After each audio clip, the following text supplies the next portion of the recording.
Panginoon, hinihiling ko po na pagpalain ninyo ang taong nanonood at nakikinig ngayon. Pagkalooban niyo po siya ng mabuting kalusugan. Bigyang tugon ang kanyang mga panalangin ayon sa inyong kalooban.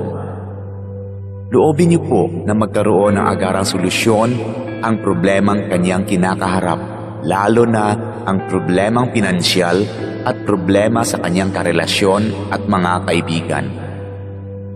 Ilayo niyo po siya sa tukso ng kasalanan at lahat na uri ng kapahamakan.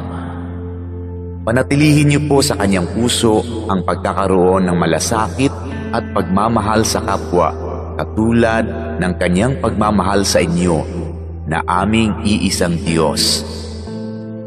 Ito ay aking hinihiling sa pangalan ni Jesus. Amen.